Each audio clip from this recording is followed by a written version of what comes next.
अपने घर वालों के लाख मना करने के बावजूद सुलेखा ने आकाश से शादी की थी। आकाश एक गरीब लड़का था और सुलेखा अमीर घर की बेटी। कॉलेज में दोनों एक दूसरे से मिले थे। आकाश दिल का बहुत अच्छा था और यही बात सुलेखा को अच्छी लगी थी। शादी के पहले आकाश ने सुलेखा से कहा था, देखो सुलेखा, तुम अमीर घर की बेटी हो और मैं ठहरा मजदूर का बेटा। ये समाज हमें स्वीकार नहीं करेगा। मैं समाज की परवाह नहीं करती आकाश, मैं तुमसे प्यार करती हूँ और तुम्ही से शादी करूंगी। ठीक है, अगर तुमने सोच ही लिया है तो कर लेते हैं शादी। मैं केवल इतना बोलना चाहूंगा कि मेरी माँ तुम्हें कभी भी अपनी माँ की कमी महसूस नहीं होने देगी। ये बोलकर आकाश ने सुलेखा को गले लगा लिया। अगले ही दिन भागकर सुलेखा ने एक मंदिर में आकाश से शादी कर ली। शादी की खबर जब सुलेखा के घर पहुंची तो उसकी माँ जानकी गुस्से में बोली, ये बेवकूफ लड़की गरीब के साथ भाग गई। ठीक है, मैं भी देखती हूँ कब तक उस गरीब खाने में रहती है। 2 महीने में भाग नहीं आई तो मेरा नाम बदल कर रख देना। जानकी के 3 बेटे थे, उनमें से 2 बहुत खुश हो गए। बड़े बेटे महेश ने उसके भाई अमित से कहा, भाई अच्छा हुआ कि बहन भाग गई। अब इस प्रॉपर्टी का 3 हिस्सा नहीं करना पड़ेगा। सही कहा भैया, मैं तो चाहूंगा कि वो ना लौटे। महेश और अमित दोनों की शादी हो चुकी थी। दोनों की बीवियां अमीर खानदान से थीं। वो दोनों भी बहुत खुश हो गए, लेकिन जानकी का छोटा बेटा अनुज दुखी था। वो अपनी बहन से बहुत प्यार करता था और वो दिल का भी बहुत अच्छा था। वहाँ सुलेखा ससुराल पहुंची। ससुराल में उसकी सास बिमला, ससुर राधेश्याम और ननद पायल सुलेखा को पाकर बेहद खुश हुए। आओ बहू, आज इस घर में रोशनी आई है। स्वयं लक्ष्मी आई है घर में। भाभी, इस गरीब खाने में रह लोगी ना? अरे ऐसा मत बोलो ननद जी, ये गरीब खाना नहीं है, ये तो मंदिर है, मंदिर जहाँ सुख और शांति बसती है। मेरे घर में तो हमेशा कलेश होता रहता था। सुलेखा ने सबको अपना लिया और इसी तरह समय बीतने लगा। जानकी अपनी बेटी का इंतजार करने लगी। 2 महीने की जगह 2 साल बीत गए, लेकिन सुलेखा घर नहीं लौटी। जानकी और गुस्सा नहीं रह पाई। आखिर वो तो माँ है। उसने सुलेखा को कॉल किया, बेटी 2 साल हो गए, ठीक है, तेरी जिद के सामने मैं हार मानती हूँ। एक बार मिलने तो आजा। ऐसा मत बोलिए माँ, मैं आ रही हूँ आपसे मिलने। मैं भी कब से मिलना चाहती थी। सुलेखा ने अपने ससुराल वालों से कहा कि वो मायके जाना चाहती है। ये सुनकर उसकी सास ने कहा, हाँ हाँ बहू, क्यों नहीं, 2 साल हो गए हैं, एक बार घूम कर आओ। लेकिन अकेले जाने में मुझे अजीब सा लग रहा है। पायल, तुम मेरे साथ चलोगी? अभी तो तुम्हारी कॉलेज की छुट्टी चल रही है। हाँ हाँ, क्यों नहीं। सुलेखा पायल को लेकर अपने मायके चली गई। जानकी दरवाजे पर उसका इंतजार कर रही थी। सुलेखा ने जाते ही अपनी माँ को गले लगा लिया। माँ, कितने दिनों बाद मिल रही हूँ आपसे। बेटी, मेरी बेटी, आजा। ये कौन है? ये मेरी ननद है माँ। वाह, बड़ी सुंदर है। आओ बेटी, घर के अंदर आ जाओ। अपनी बहन को देखकर अनुज दौड़ते हुए वहां आ गया। अरे बहन, तू कब आई? अभी अभी आई हूँ अनुज भैया। लेकिन महेश और अमित बिल्कुल खुश नहीं हुए, खासकर उनकी बीवियां। महेश की बीवी उर्मिला ने कहा, लो मुंह उठाकर चली आई है करम चली। अमित की बीवी अंजलि ने कहा, आएगी ही, प्रॉपर्टी में हिस्सा जो चाहिए। अरे ऐसे कैसे नहीं चलेगा, इसे ऐसा सबक सिखाना पड़ेगा कि ये घर छोड़कर हमेशा के लिए चली जाए। लेकिन कैसे? माँ हम पर गुस्सा हो गई तो हम सबको प्रॉपर्टी से बेदखल कर देगी। दिमाग लगाना पड़ेगा। वो सब आप हम दोनों जेठानी देवरानी पर छोड़ दीजिए, जो करना है हम करेंगे। जानकी ने चिल्लाते हुए कहा, अरे बहू, क्या कर रही हो वहां खड़ी होकर? जाओ मेरी बेटी और उसकी ननद के लिए नाश्ता बना कर लाओ। अरे नहीं नहीं माँ जी, आप लोगों को परेशान होने की कोई जरूरत नहीं है। कैसे नहीं है? तुम पहली बार आई हो इस घर में। हाँ पायल, वैसे मुझे बहुत भूख लगी है। उर्मिला और अंजलि खाना बनाने चली गई। वो दोनों और गुस्सा हो गए। रात को खाना खाने के बाद सुलेखा ने पायल को लेकर अपने कमरे में जाकर देखा कि वो कमरा कबाड़ खाना बन गया है। वो बहुत दुखी हो गई। माँ, मैं घर से चली गई और मेरा कमरा कबाड़ खाना बन गया। क्या करूं बेटी, दोनों बहुओं ने मिलकर किया है ऐसा। तो दूसरे कमरे में सो जाओ ना। इस घर में कमरे की कमी थोड़ी ना है। ये तुम्हारे ससुराल की तरह नहीं है। तुम सब तो शायद एक ही कमरे में सोते होंगे। हाँ। इस बात से सुलेखा और पायल दोनों को ठेस पहुंची। दोनों को रात भर नींद नहीं आई। पायल रात को उठकर बालकनी में गई तो देखा वहां अनुज पहले से ही खड़ा हुआ है। अरे आइए, नींद नहीं आ रही है क्या? नहीं, वो असल में मुझे अमीर लोगों के जैसे पलंग पर सोने की आदत नहीं है ना। भाभीियों के ताने से बुरा मान गई क्या? वो तो है ही गवार, मैं वैसा नहीं हूँ। अच्छा, तो कैसे हैं आप? दोनों बात करने लगे। दोनों के बीच में एक प्यार का रिश्ता बन गया। अगले दिन खाना खाने के बाद अंजलि ने सुलेखा से कहा, अरे सुलेखा, बर्तन बहुत हो गए आज, जरा मांज कर दो ना। तुम्हें तो बर्तन मांजने की आदत होगी। सुलेखा बर्तन मांजने लग गई। पायल भी मदद करने लगी। दोनों भाभियां सुलेखा और पायल से सारा काम करवाने लगी और खुद मजे लेने लगी। कैसे नौकरानियों की तरह काम करवा रही हूँ इनसे। लेकिन इससे क्या होगा? जो करना है जल्दी करो, नहीं तो दोनों हमेशा के लिए यहीं बस जाएंगे। उर्मिला और अंजलि ने एक प्लान बनाया। जानकी अपनी अलमारी की चाबी कहीं भी रख देती थी। दोपहर को अंजलि ने चाबी ली और जानकी के अलमारी से गहने चुराकर सुलेखा और पायल के कमरे में बिस्तर के नीचे रख दिया। कुछ गहने अपने पास भी रख लिए। उन्होंने सोचा सारा दोष तो सुलेखा और पायल पर जाएगा, बीच में उनके पास कुछ गहने आ जाएंगे, और उन्होंने जानकी की अलमारी को खुला छोड़ दिया। जानकी ने जब ये देखा तो घर में हल्ला मच गया। अरे कहाँ गए मेरे गहने? 10 लाख रुपए के गहने थे, कहाँ गए सब? सब लोग वहां गए। अंजलि ने कहा, घर में गरीब घर की चोरनी आई है, उसी ने लिए होंगे। नहीं नहीं भाभी, मैं माँ के गहने क्यों लूंगी? गरीब घर में रह रहकर चोर बन गई हो इसीलिए। नहीं, हम गरीब हो सकते हैं लेकिन चोर नहीं है। वो तो दोनों का कमरा चेक करने के बाद पता चल ही जाएगा। चलो सब लोग। सुलेखा और पायल के कमरे में जाकर अंजलि बिस्तर के नीचे से गहने निकाल लाई। ये देखिए माँ जी, मैंने कहा था ना यही है असली चोर। क्या बेटी तू इस हद तक गिर चुकी है? नहीं माँ, मैंने चोरी नहीं की, मुझे चोर मत बोलिए। तो फिर तेरे बिस्तर के नीचे गहने क्या अपने आप चले आए? तभी वहाँ अनुज आया और बोला, नहीं, अपने आप क्यों आएंगे? ये दोनों भाभी लाई हैं गहने। क्या मतलब है तुम्हारा? है झूठ मत बोलो। मेरे पास प्रमाण है, ये देखिए माँ। अनुज ने अपना फोन निकाला और एक वीडियो दिखाया। असल में उर्मिला और अंजलि जब चोरी कर रही थी तब अनुज ने देख लिया था और फोन में वीडियो भी बना लिया था। वीडियो देखने के बाद दूध का दूध और पानी का पानी हो गया। इन दोनों ने कुछ गहने रख भी लिए हैं, असली चोर तो ये हैं। तुम दोनों इस घर की बहू बनने के लायक नहीं हो, हमें माफ कर दीजिए, इसमें हमारे पति भी शामिल है। मुझे पता था, तुम चारों निकल जाओ इस घर से।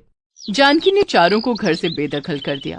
अनुज ने कहा, माँ, ये मैं पायल से शादी करना चाहता हूँ। हाँ बेटा, पायल अच्छी लड़की है, इस घर में ऐसी ही बहू की जरूरत है। जानकी ने अनुज के साथ पायल की शादी करवा दी और सुलेखा के पूरे परिवार को अपने साथ रहने के लिए बुला लिया। इस तरह दोषियों को सजा मिली और सभी खुशी खुशी रहने लगे। पूर्णिमा बहुत डरी हुई थी। उसकी अरेंज मैरिज होने वाली थी और उसने बस एक ही हफ्ते पहले लड़के को देखा था। पता नहीं लड़का कैसा होगा, सास कैसी होगी, ससुराल में कोई मुझे पसंद करेगा कि नहीं। ससुराल को लेकर हर लड़की के मन में हमेशा एक डर लगा ही रहता है, खासकर अरेंज मैरिज में। पूर्णिमा भी वही सोच रही थी, इतने में उसकी सहेली मधु आई। क्या बात है पूर्णिमा, ससुराल को लेकर परेशान है क्या? हाँ यार, कुछ समझ नहीं आ रहा है, खुद का घर छोड़कर एक नए घर में जाना होगा, पता नहीं क्या होगा। सुना है तेरी एक जेठानी भी है। हाँ है तो। बस हो गया। क्या हो गया? सुख और शांति का सत्यानाश। जेठानी और देवरानी में हमेशा झगड़ा लगा ही रहता है। मुझे ही देख ले, मेरी जेठानी के साथ मेरी बनती ही नहीं है। यार क्या करूं, अब शादी तो करनी पड़ेगी। मधु ने पूर्णिमा का टेंशन और बढ़ा दिया।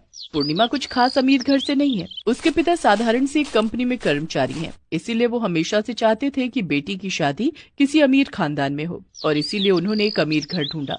जिसके साथ पूर्णिमा की शादी होने वाली थी उसका नाम अनुज था और अनुज की माँ जानकी। शादी की तारीख जितनी पास आती गई, पूर्णिमा का दिल उतनी तेजी से धड़कने लगा और उसकी शादी हो गई। वो डर डर कर ससुराल पहुंच गई।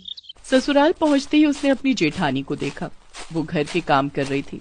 पूर्णिमा को उसकी सास सरला ने कहा, छोटी बहू, अब तुम इस घर की बहू हो। इस घर का मान सम्मान सब कुछ तुम्हारे हाथों में है। ऐसा कुछ मत करना जिससे इस घर की बदनामी हो, समझ गई?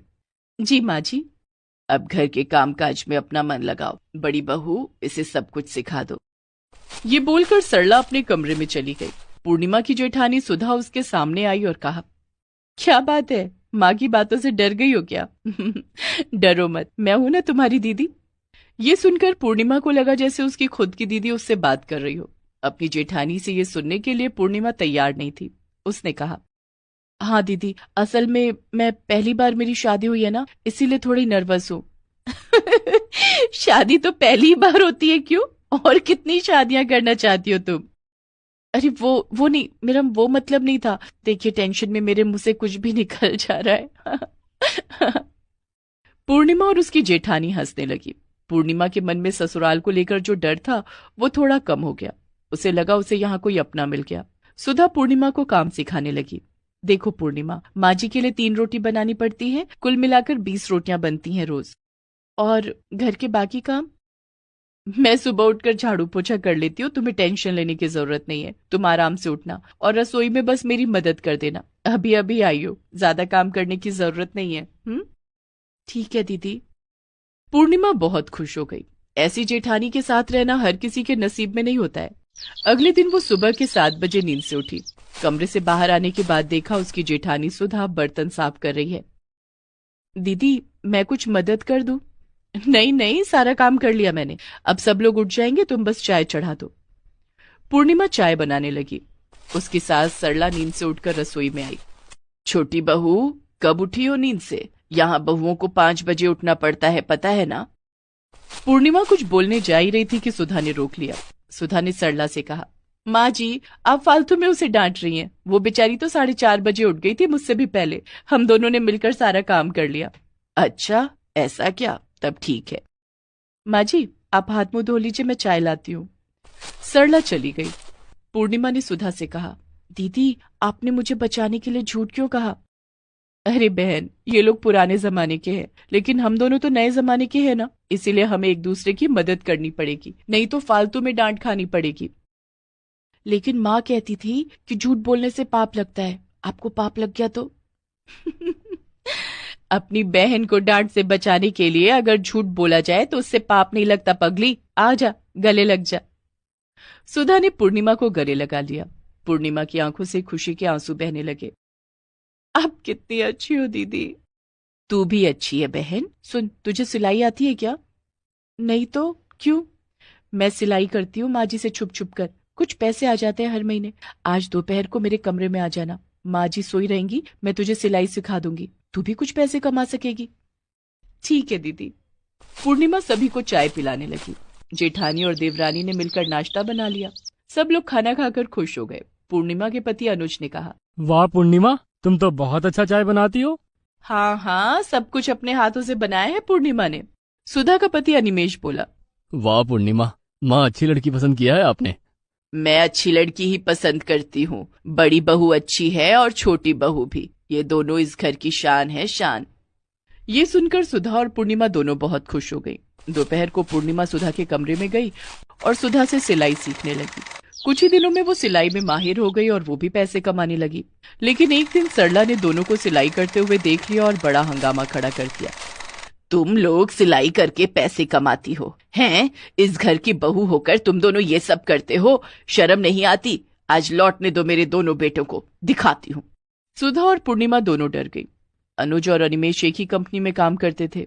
उसी दिन कंपनी बंद हो गई और दोनों की नौकरी चली गई। दुखी होकर दोनों पैदल घर लौट रहे थे और रास्ते में अनुज का एक्सीडेंट हो गया। उसे अस्पताल में भर्ती करना पड़ा। सरला, सुधा और पूर्णिमा अस्पताल गई। अब क्या होगा मेरा बेटा? माँ, दोनों की नौकरी चली गई है और ऊपर से ये अस्पताल का खर्चा। घर कैसे चलेगा, कुछ भी समझ में नहीं आ रहा। तभी सुधा ने कहा, आप चिंता मत कीजिए, सिलाई का काम करके मैंने कुछ पैसे जमा किए हैं, उससे अस्पताल का खर्चा हो जाएगा और हम दोनों सिलाई का काम करके घर भी चला लेंगे। अरे सुधा, भगवान का शुक्र है कि तुम सिलाई करती थी और पूर्णिमा को भी सिखा दिया, वरना आज क्या होता। बहू के काम के बारे में तुझे पता था बेटा? हाँ माँ, इसमें गलत क्या है? आजकल लड़का लड़की दोनों को काम करना चाहिए। देखिए ना, अभी कैसे सुधा और पूर्णिमा की कमाई हमारे काम आ गई। ठीक कहा बेटा, मैं ही गलत थी। बहू, तुम दोनों काम करो, मुझे भी सिखा देना, मैं भी करूंगी। कुछ ही दिनों में अनुज ठीक हो गया। जेठानी, देवरानी और सास तीनों अच्छे दोस्त बन गए और एक साथ काम करने लगे। पूर्णिमा का डर बिल्कुल खत्म हो गया। जेठानी उसकी दीदी बन गई और सासू माँ सिर्फ माँ बन गई। इसी तरह वो सब खुशी खुशी जिंदगी बिताने लगे।